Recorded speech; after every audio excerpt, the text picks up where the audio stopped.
everyone. Yeah, you did not expect that, huh? You were planning with another campfire chat, but DBDLeague is quick, spontaneous, and on track today. We are already here with the match Catalyst versus Severance, and we are showing you this very important best of 3 because at this moment they are playing a mini grand final in their group. Whoever wins this match between Severance and Catalyst has the chance to make it into the playoffs, and whoever is taking the L today is going to say goodbye to all Hallows League. Therefore, it's a very intense, very big match with a lot of pressure on the table, and who could be a better killer than the Nurse for a set like this? She's very, very strong, making sure that she's oppressive from the beginning and that there's no room for any mistakes. MX is not really making a mistake, as it was a nice run over here into the comp corner, yet you would have loved to have a little bit of...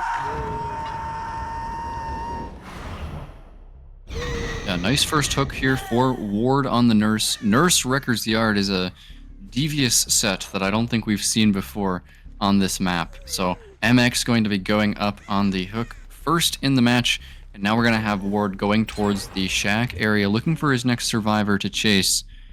First generator is going to pop all the way in the distance with an activation of ultimate weapon here, going to reveal that there are actually no survivors in his terror radius. So Ward a little bit lost here. Survivors are going to be going in for a save anytime now. They might have sent somebody down the left or the right side of the map here, maybe that Ward could not see, so he's going to blink back to the hook now to make sure that nobody's there. Or not, maybe just holding the blink here, looking for that rotation on the side of the map here. Nobody in sight yet. MX going towards the second stage here, and Ward is going to make the call to just wait out the second stage here. It is a smart decision, in my opinion, because he's seen that no survivors have been coming in yet, and yeah, if they only send one survivor here, he could get body blocked. Nice pathing though from Palais. He's going to get the unhook before the second stage, and he actually doesn't even get the trade either. I'm not sure if he hit MX by accident there, or he just didn't mean to hit Palais at all. But 2 blinks there, not going to secure a down, and MX is going to be chasing now towards the opposite side of the map where the generators were completed. Lithe coming out. He's actually going to run back into the killer there, and that's not going to work out at all. I think he had distance there if he was not doubling back into the killer. Pickup going to be coming in. Decisive strike though. Nicely done there from MX, but he already used his Lithe. I'm not sure if that's what he wanted to do here, because he's not going to make that crane pallet. So second down there onto MX, but another generator is going to pop in the distance. Wow. Very efficient play here from the survivors. And yeah, second hook here, but only 2 generators remaining. And I am back, ladies and gentlemen, after my mountain internet pulled me out of casting. It seems like the return is bringing some big changes here. 3 generators completed already. What a huge start for our Nurse. 2 hook stages only. These survivors, they are celebrating at the moment. Severance here under a lot of pressure, since they have a lot of expectations for them. When you are coming in with the Nurse, you really want to make sure that you're playing a great game, and Catalyst just denying that. Palik, Sidros, Drago, and MX doing one hell of a fantastic job over here. We do even see that Ward is aware that he needs much more for himself and the team in terms of the pressure. It's also the set that you selected here. You said, let's play the Nurse on the Wrecker's Yard. We want to make sure that we have the very oppressive approach from the moment we are entering this best of 3. Now you got the elimination. Usually though, the elimination Nurse that is coming out much sooner than being close towards the end game. So Prion, I do think Ward is under a lot of pressure. He must take some quick downs, almost 2 taps here, if he wants to somehow reach a good result for them. Yeah, this is danger for the survivors, as the injured survivor is in chase. He's not going to go down just yet. Towards the edge map now, 1 blink recharge. He's going to go for the 1 blink. If that did not land, that would have been really bad for the killer. Ward now Zydro is going to get picked up in the distance, so they are going to have 2 people healthy. That generator that those 2 survivors were working on before had a lot of progress. If they aren't able to quickly get something done here, this is really going to stall out because of Eruption Dire. So Ward here, he's able to end these chases quickly. He can stabilize here, but with 1 generator remaining in the 3v1, it's definitely close enough that the survivors might be able to still pull this off. Yeah, the Survivor team definitely struggling now. The chance to strike for Ward. I also feel like he's warming up a little bit, getting a little bit of extra confidence onto the blinks, being much quicker now with getting the survivors onto the floor. This will be important now, collecting these hook stages very quickly together, not giving them this wiggle room on the survivor side where they can decide what they would like to do. Instead, the to-do list needs to be constantly up on the survivor side. We need to rescue, we need to heal, we need to get a generator done. Yet, talking about generators being done, the one in the back of the nurse here has a lot of progress, around about 60 to 70% at least. Drago taking the next injury, all 3 survivors injured.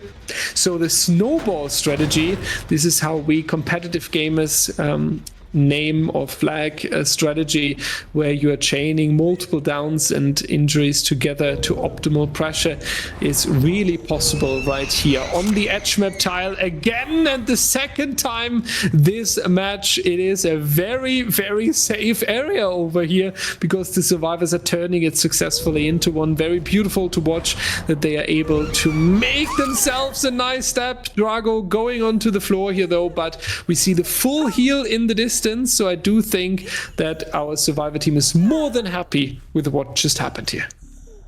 Yeah, the full heal is definitely the right play here for the survivors. They know that they have a lot of hook stages to give, but they will lose this game if they allow the nurse to snowball. So they're giving up a little bit of gen progress to make sure that everybody is healthy. And in a situation like this, I believe that is 100% the correct play. They need to have the stealth ability. And it's going to be lessened by the ultimate weapon there, which is going to find Palais over by this completed generator. He's not exactly directly in range of the nurse yet, though. So, going to be spotting a survivor here on the edge map. It is the ace, and a nice second blink there is going to land that hit onto Zydro. They are splitting these generators, though, Dire. The 2 generators that are the furthest apart from each other have significant progress, as Drago is going to be unhooked any second now by Palais. And Ward is kind of being stretched thin. These 2 generators that are far apart from each other, they're both over 50%. And he needs to go back to this one because he knows that there's 2 survivors there and not 1. Let's see here, Zydro and Drago. Drago with a very nice DH in the corner of the map. Now the survivor team really popping off once more. We talked about it. Ward was under pressure. Then Ward a little bit getting back into it, forcing them into resets, forcing them into healing. But with DHs and great chases like that, you're ultimately pulling back, putting the pressure back onto the killer as well. Survivor in the distance, leaving from the generator as early as possible. Very great to see that. Ward isn't even half on the way, and the survivor is already making sure that they are using the entirety of the Wrecker's Yard. And this can sometimes be the difference between a very strong and efficient competitive team and the normal playstyle, because you tend to have the focus onto the generators, and then very often the survivors are only operating between the 3 generators that are still available, and you're not realizing that the map you're playing on is so much bigger. And Zydro has just shown us very wonderfully that you can still use it to all your advantage. You can drag the killer towards a position where he was wasting a lot of time, where he's not in the charge basically, where every single second in chase is just wasting time from the killer as he's far away from the generators he's trying to defend. And then the other survivors can strike. Paleloop going into the injured state here and bringing all 3 survivors back into the unhealthy state. Yet the time ticking for the survivors at the moment. Zydro all the way back onto the generators will team up with Mac now, and Pale is doing a good job here, doing a good loop, and Ward doesn't have the time to put Pale onto the floor as he needs to go back for the generator defense. Zydro and Drago should leave the gen if Ward is coming over here, but Prion, he prioritizes chasing in this corner, and this might cost him the game. He thought he had the distance to fake Pellet out there by going back toward the edge map, and oh no, he almost screwed up his blink there on the crane, but he doesn't have time for this, Dire. Just like you said, this is going to result in the last generator being done. This is really not what you want to see right now. And we know why he did that too, Dire, because that was the 4th stack of Grim Embrace seconds away from activating. Yeah, he really wanted to have this final resource being taken, falling into his advantage, but unfortunately not happening here. Paleloop now back into the trial as well. We are talking about 6 stages at the moment on these survivors. This is so much under average, we could say, when we are talking about Nurse performances, and especially on the Wrecker's Yard as well. Wrecker's Yard is kind of known as a very good competitive map for the Nurse. You can enforce a lot of pressure. The map is not really the biggest as well, and from the center you have a good reach towards everything. Drago is staying in the trial. The good news is you have 2 additional stages onto that survivor, bringing us to 8 stages on 4. But when you are going into the next game on the side of Severance, and you know for yourself, we basically need to play a very wonderful game where we can maximum have 7 stages to take the win, you are not feeling the most confident. On the other side, therefore, Catalyst, whoever they are sending in on the killer side, telling him you basically need 3 kills. It's very clean. So let's see what's going to happen in the upcoming trial, and we'll see you right after a short break. Welcome back to the Records Yard, everybody, and we have FaZe on the Nurse here trying to achieve the win condition for his team. And it's going to be a bit of a different build here. Same thing with the Eruption and the Grim Embrace, but the Barbecue is an interesting choice, Dire, as we see this Nurse looking over toward the bus for her first chase. Not quite going to be finding anything yet, though, so good start for the survivors. Absolutely, yeah. Whenever you're able to take a few seconds off the Nurse, you already have a reason to celebrate.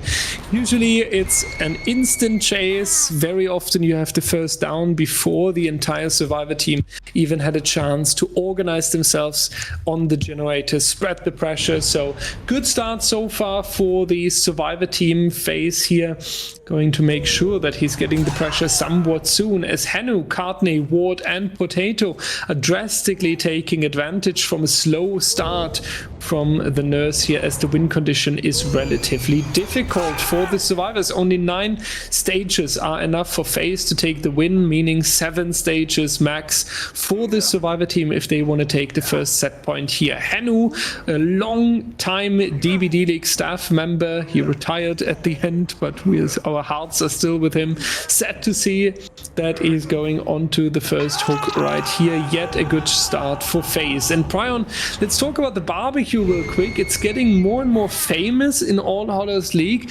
yet it's still a perk where I'm a little bit unsure if it's really justified to have an entire perk slot, as usually you have to go into certain areas for gen defense anyway. What's your opinion about Barbecue in this specific build here?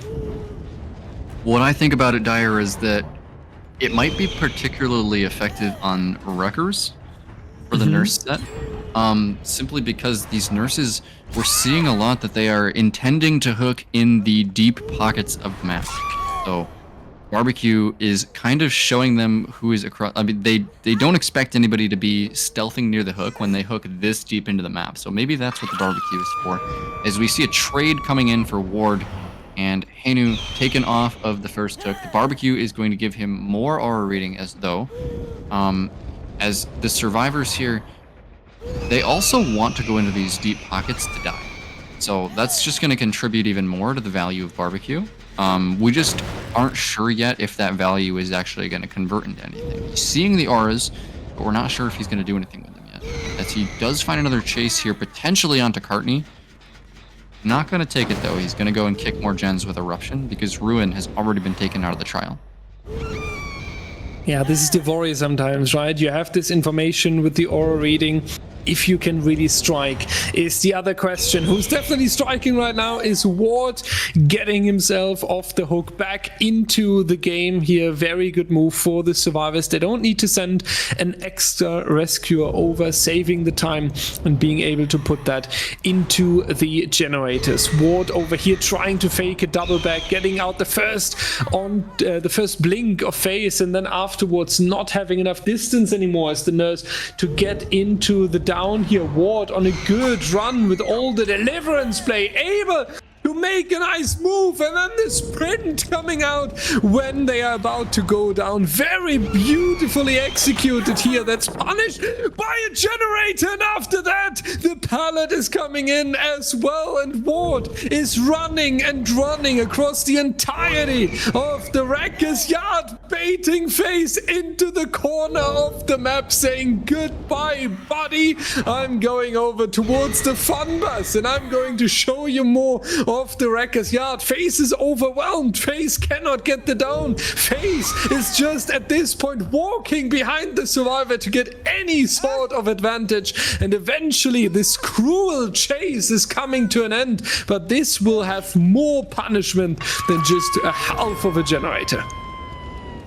Absolutely masterful use of Blood Rush there by Ward. I believe that's what that perk was. He was able to get a second wind in the chase, a second sprint burst, to just have an incredible chase against FaZe here in the corner, buying so much time for his team. So Potato now going to be hit. Another generator pops in the distance, and Dire, this is why, for you guys at home, this is why these players practice so much in 1v1s. Because it results in chases like that, which win games for your team single-handedly. Yeah, this is indeed if you gain the experience for yourself with your builds, expecting what the opponent is doing next, reading the nurse. We have seen the wonderful bait there by Ward into the corner of the map where FaZe was totally over blinking and even missing the direction a little bit. You are able to execute this. This is coming out so punishing, especially for the nurse, because there we are expecting the quick downs, injuries, and in worst case, even the snowball.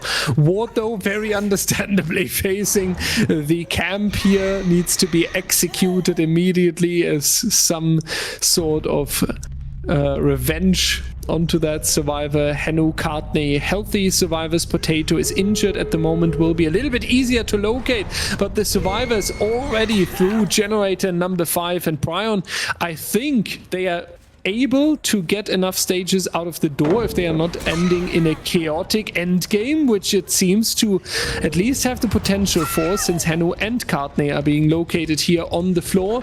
But so far we have 4 stages, so it would be all fine if only the Claudette is getting executed here.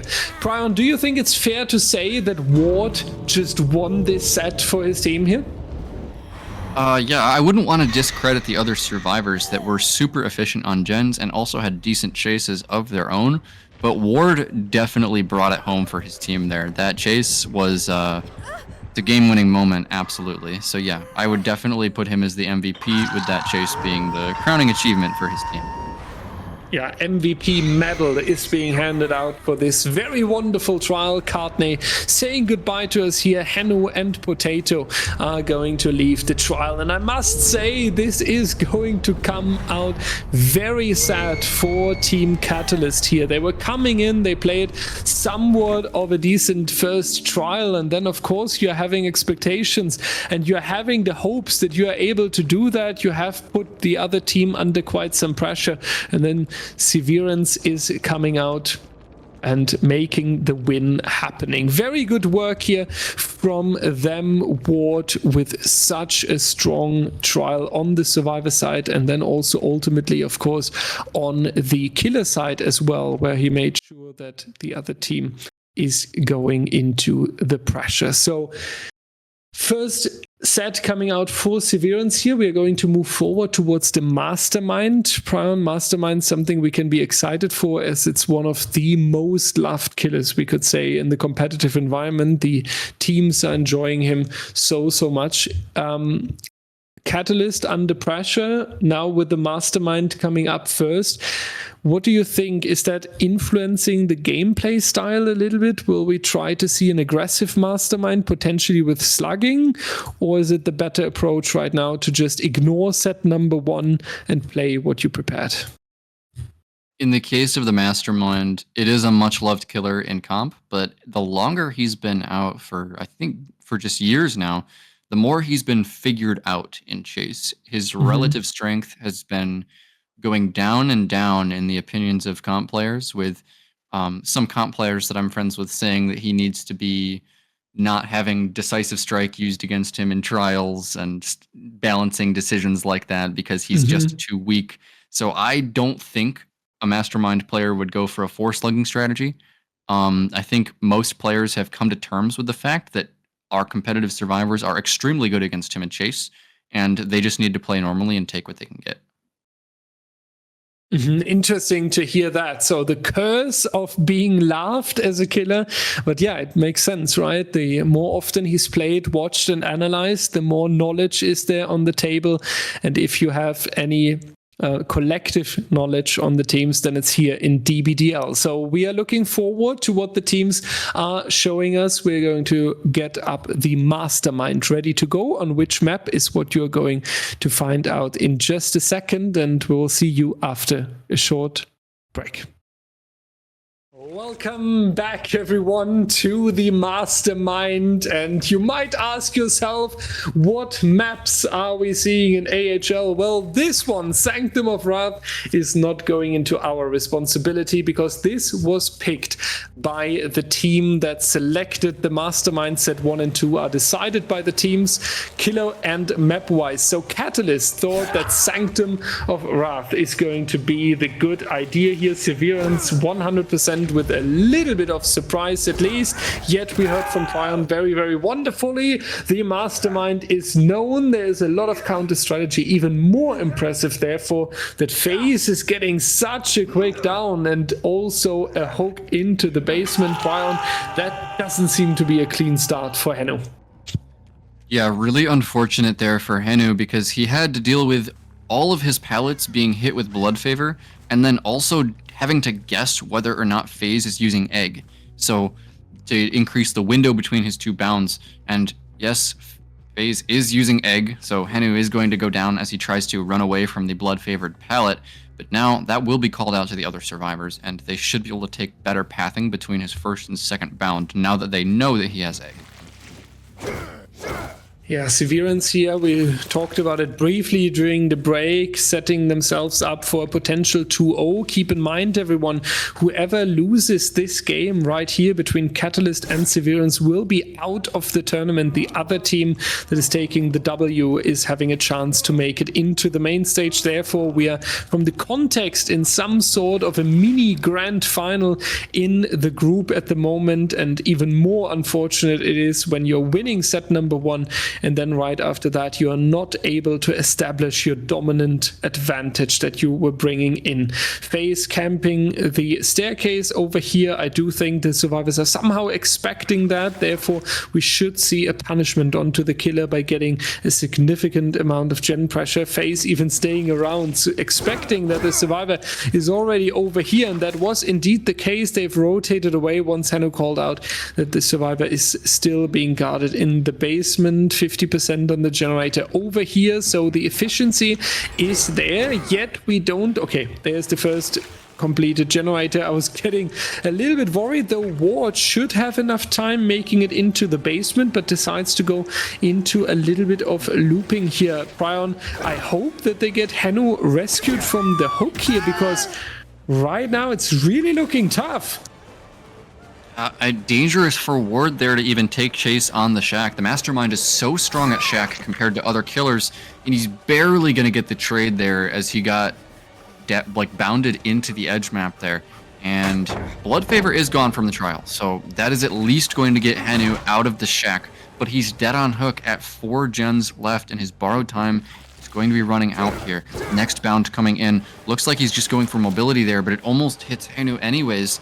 He has to last a long time here, but he really doesn't have very much. There's a filler pallet here, and he just doesn't make it. There are survivors nearby, though, but he's not even going to stay underneath the pallet. So no pallet save, but it's because he has the decisive strike dire. So Henu is going to last a little bit longer here, trying to make it toward the other side of the map. Instant bound, just going to miss onto those statues. A little bit of a mistake from FaZe, but it does lure out the dead hard from Henu.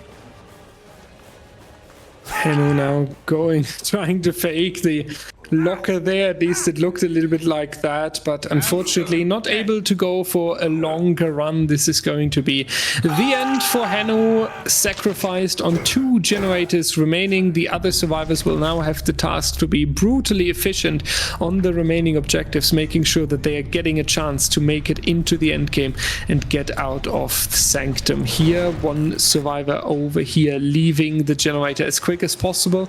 We have some sort of 3-gen, you could argue here, but you have to chain the main building together, so it's not the strongest one for sure. So one thing the survivors did really, really well was identifying the 4-gen that was spawning here earlier, making sure that while Henu is being camped and while he's being tunneled on the other side of the map, breaking this setup and making sure that the killer can no longer take the advantage. And we get a little bit of a deja vu because we have been here earlier in the basement, and Ward will be there now himself after rescuing Henu. So chance for a few more stages, but I would also say chances for a lot more gen progress, because we have the main building repaired now, leaving us with a beautiful 2-to-1 split across the entirety of Sanctum. Yeah, it's going to be FaZe here finding scratch marks, but these scratch marks are nowhere close to any generators. He needs these stacks of Grim Embrace, though. So it's going to be Hallows in chase now on this detective tap, dropping the pallet at the tile, and he looks like he's going to drop yet another pallet here. Oh, bounces the dash off of the pallet there. Unfortunate for FaZe. Really feels bad when that happens when you're playing the Mastermind. Something to do with you can't vault over something that's still currently in an animation. But M1 basic attack going to come in onto Hallows here. Follow-up bound, will it land through these statues? It's not easy to go through those statues. Great pathing from Hallows, going to avoid the bound as he goes. He's going kind of towards the generators here. Has a filler pallet over in this corner where Henu died earlier, and he's going to go down to the swing mind game there. Nice play from FaZe. This is going to be his 3rd stack of Grim Embrace. Very good work so far now from the killer as well. 3rd stack of Grim already coming out. Now you can only hope that they will make sure that stack number 4 is not following right after, because then the generators would be blocked for a very significant amount of time. Courtney, the healthy survivor, might face the task to get the survivor off the hook. Ward needs to be careful at the moment, and this is not what we consider being careful, being caught out at the shack here. Nice patience by FaZe, not trying to read the survivor, instead going to see where they are moving, and then when there's the confidence that it's going to be the hit with the power, then they are striking. Needs to go for the slug though. The generator over here has a significant amount of progress. We also haven't seen Courtney in a while, so we know that this survivor is working silently on the generators as well. It is tricky at the moment. I feel like whoever makes the next mistake, survivors overcommitting to a generator or being a little bit too, not enough careful, we could say, going to take an unexpected down, then they would be in a very bad position. On the other hand, if FaZe is not getting the downs quick enough, you might find yourself in the endgame soon. Yeah, and I think FaZe has come to terms with the fact that he might be in the endgame here soon. He's unable to find Courtney, who's been stealthing extremely hard this game. He needs that last stack of Grim Embrace, but it's not going to happen because they were working the other generator across the map. Noed now activating for FaZe. I think picking up Ward there was kind of his admission that the gen is going to get done. Not able to find Courtney quickly enough, and he's going to rely on Noed to try to get that fresh hook now. Yeah, the end game being tricky once more for the survivors at least. No one escapes death being in the trial. They are going for the rescue here, trying to bring Ward back in the game, having the chance of 3 survivors walking out the door. And then, of course, you can split the pressure much better between 3 survivors. We see an exit gate in the distance. Courtney being found here on check, though. That's unfortunate for the survivor team. Yet we have no one escapes death, almost immediately cleansed. And Courtney is not getting injured from this current attack here. So they can move in some bodies, and we see it wonderfully done right here. It's not going to be a 2-tap once this mate is coming in. Courtney taking the injury right here, but it will be enough to make it out of the door. Hallows, Courtney, and Ward is the question. Is that survivor able to say goodbye as well on the other gate? Yeah, the answer is yes. 3 survivors walking out of the door, 6 stages ultimately. Prion, that feels bad for the killer, because based on how they played with this early down onto Hanu, it should have been much more than 6 stages. That was a big mistake there to bound into Courtney there at the end game. You have 2 bounds with Wesker. Go past him and then take him away from the gate with the second bound. That could have secured him the fresh hook, in my opinion. But really good play there end game from the survivors from Severance. I think really sets them up well to get this 2-0. But a little bit of a disappointment for Catalyst here. I think this is not how they wanted it to go.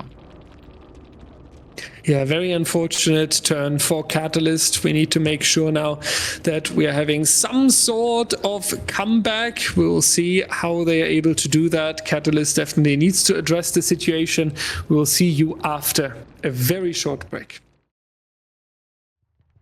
Welcome back, everybody, to the Sanctum of Wrath for potentially the final trial of this match. Here we have Ward on the Mastermind for Severance, looking to bring it home in a 2-0 fashion. This is a crazy build, Dire. We have Coup de Grace on Wesker, along with, I believe that's Wretched Fate from Dracula, a very recent perk. First chase now starting on to Manu. He has a pretty decent setup here with a long wall into a very good Yamaoka filler.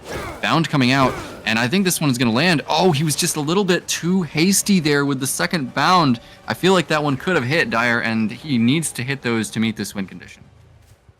Absolutely, yeah. You need to make it as quick as possible here, as Manu, MX, Paleloop, and Shen are certainly feeling kinda under pressure, yet they are going to feel okay. First injury coming out onto Manu here. Catalyst survivor going down in a 2-tap is not what you would like to see at the moment. You talked about the win condition, pretty difficult here. You cannot hand out more than 6 stages on 3 survivors, and that would only be the tie so far. So it looked like strong when they dodged this first attack coming out from War, yet this 2-tap is going to turn out very, very punishing, because now you need at least 1 survivor who's taking care of the unhook. They have to kind of lose the pressure on the generators here. Very punishing that Manu went down so quickly. Yeah, we went from a big mistake from Ward to a big mistake from Manu there. You can't let the Mastermind throw you into the edge map like that. If you are like in a situation where he might throw you edge map, you just have to run your face into whatever terrain you can so that he can't get you toward the edge map for that throw. But chase now onto Shen at the shack, and Ward, he definitely feels like he doesn't need to tunnel here given the win condition. He just needs to play a good killer and end these chases quickly. Almost a nice bend there onto Shen. He barely dodges out on that hitbox. Now playing this Ormond tile palette. Going to throw it after a little bit of teabagging as the bound now coming out again. And it looks like there's a structure here that almost is blocking the killer's path. Little bit of a miss there onto the second bound once again. He does need, these will start adding up if he continues to miss. But Shack window now being played by Shen. He's going back toward the Ormond tile now, around the pallet side, and he is not going to make it there. Nice down there for Ward. That's going to be his second down of the match. Only 1 generator completed so far, so he's doing pretty well. Absolutely. Once again, as a reminder for everyone, the win condition is going to be 6 stages on 4 survivors for the killer, alternatively 7 stages on 3 survivors. Then Severance is going to take it in a 2-0. The survivor team needs to escape this trial with 5 stages, alternatively 6 on 2 survivors. So 2 kills is basically okay as long as it's only distributed between Manu and Shen. That this is going to be difficult is Ward showing us right here. He got 2 very successful chases, even after making 1 or 2 fumbles there in the first attempt. Now scouting the area a little bit. Of course, he's aware of the win condition and the context of this match. Keep in mind, it's a little bit like a final. Whoever is losing here will leave the All Hallows League, and whoever is taking the win tonight has the big chance to be seen in the main stage. Shen on the run here, trying to avoid being tunneled out and eliminated, yet Ward using the coup de grace can even go for the swing a little bit earlier. Second generator coming out in exchange. Decisive strike being a little bit like not only the second chance here, Prion, but a little bit like the hope for the team. This is starting to get dangerous for Ward Dyer, as plays like that decisive strike are going to buy a lot of time for Catalyst here, as the Who is going to surprise Shen and get him downed at that pallet. But this hook took a long time. It's going to be second hook onto Shen, and he's going to need at least 3 more onto 4 fresh survivors here, as Shen is going to go up on the hook. But the survivors have been quite efficient on the generators so far, and Ward has been fumbling his bounds a little bit, bumping into stuff and not getting the downs as quickly as he should. Only 1 generator remaining now, and he does not have an endgame perk like FaZe did. Now, next injury here onto Pale, running over towards the shack. Yet you mentioned it, Prion, earlier. Mastermind, one of the killers who can really deal with the shack if needed, if too successful. Very exact dashes, and you are finding yourself in a good position. MX with the injury, and it reminds us a little bit of the first chase into the match here, when you're being thrown towards the outside of the map. You will be 2-tapped, especially when there's a coup de grace in the game as well. Very crazy to see that, because we usually don't really see coup de grace in AHL, in DBDL, and especially not on the Mastermind. Very funny even that Ward is going to trust this perk and can make some advantage out of it. Going back towards the main building, trying to defend the generators a little bit, but I do feel like Severance is slowly realizing, watching their killer, that they can make the win condition even if the final generator is going to pop only 3 more, and they have found themselves as the winner here. And this is what Ward needs here. He's starting to land those bounds with that expert use of the flick onto MX, throwing him into the edge map when he was trying to take a hit. And now it's going to be Manu in chase once again here. At this point, it doesn't really matter who he chases. He just needs some downs. Every survivor is in a bad spot, as the coup is going to miss there, as now still playing this filler pellet and a dead hard. That is the downside of using coup right there. Once they know you have it, your lunge is so telegraphed that it's extremely easy to hit that dead hard. Manu on the run, hopefully for a run of the champions, you would say. Let's see if able to dodge another one. He indeed is, trying to go for the run as long as possible. Manu MX injured, together with Paleloop. Shen, the healthy survivor here. We haven't seen all survivors for a while, so they are possibly grinding that final generator. Ward even has to ignore one of the survivors here, needs to make sure that he's getting after the win condition and the stages that are currently needed. There's the final generator being completed. Ward is losing control here. 4 stages still.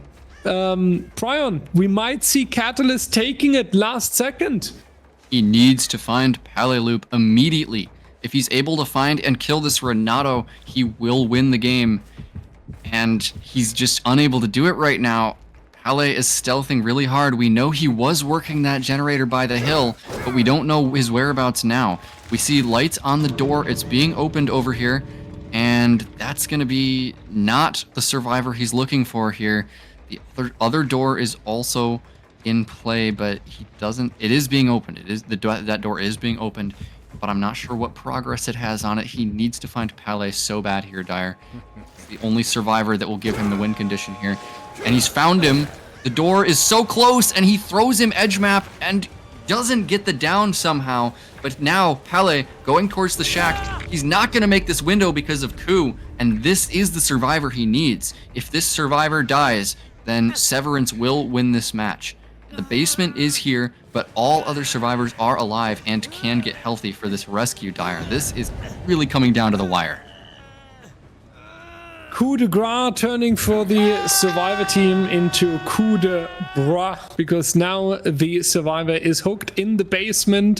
One stage added here. We are now talking about 5 stages so far. We have 5 stages on 4 survivors, so we have the advantage in win condition 3 for Severance. The only thing we need now is 6 stages. 6 on 4 is better than 6 on 3, as we are not going to reward someone for tunneling or targeting the same survivor. A killer who's spreading the hook stages across multiple survivors is always going to take the win when talking about the same amount of stages. So one more stage would be enough. Ku coming out and Palais out of the basement now. Ward will definitely block the door, and that is totally fine because the shack has multiple entrances, so there's not going to be the application of the body blocking rule.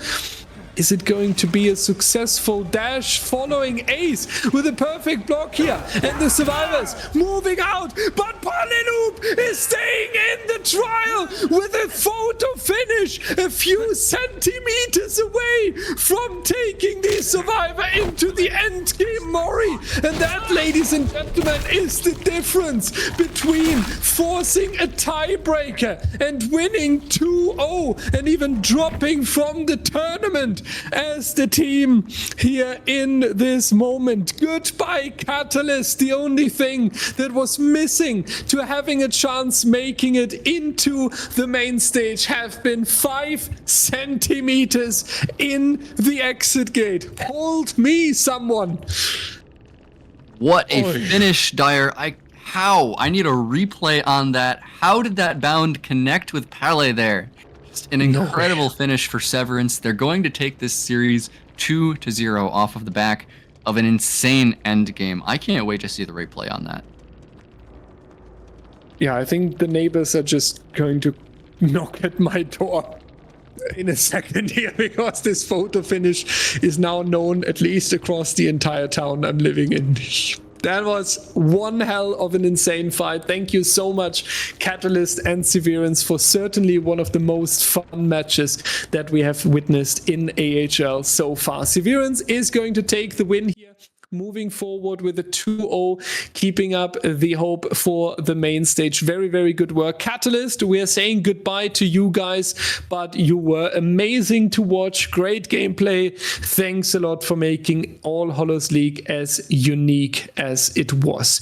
And this brings us to the final game of today. The big question, if Eternal can pull it one more time, that they are playing flawless throughout the group stage, or will we see that Loyalty is taking a nice win for themselves?